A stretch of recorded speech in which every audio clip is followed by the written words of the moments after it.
Common Core is reminding us that it's not about just reading anything. It's the complexity of what these kids are going to have to be able to face as kids going and reading newspaper stories, as kids who are voting in future elections. A big shift is helping them to look at real-world things, autobiographies and speeches. We hold these truths to be self-evident, that all men are created equal. The kids are able to recognize, oh, this is actually saying something. This is real life.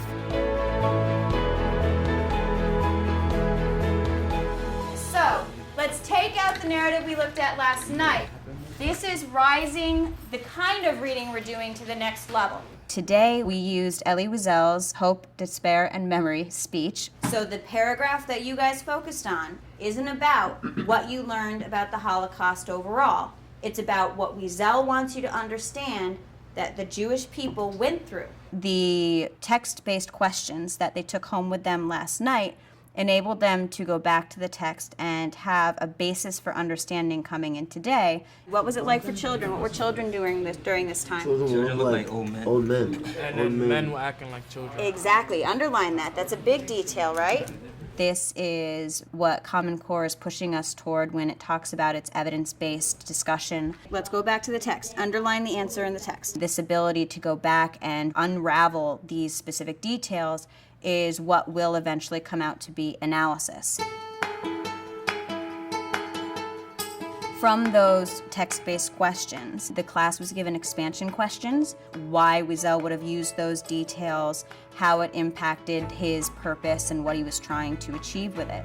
So let's take a look at that paragraph. It says, like the body, memory protects its wounds. When day breaks after a sleepless night, one's ghosts must withdraw. Is he literally talking about ghosts here? He's comparing ghosts to memories, right? What device is that? Metaphor. Very good, it's a metaphor. As a class, we decided that memory was the key aspect in Wiesel's narrative and moved on into attaching significant images from the story to that word. What do you think, Marquise? What's one of the really significant images that Wiesel used for his memory? He used God.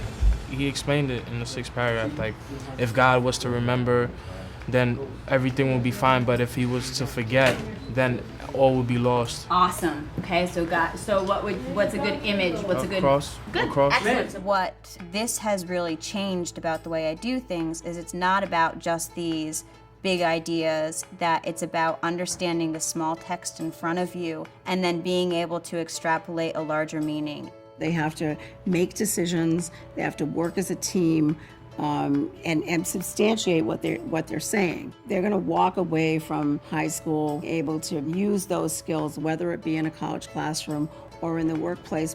College and career readiness means to grow up and to be better equipped, because there's no one that's going to help you and you have to do everything on your own. Why are these memories important? Because they want to make sure that we don't Do it again. As an English teacher, I feel like it's life. If you can't read, if you can't communicate, if you can't write, you are lacking some of the most enjoyable moments and some of the most critical moments that are going to come across your path.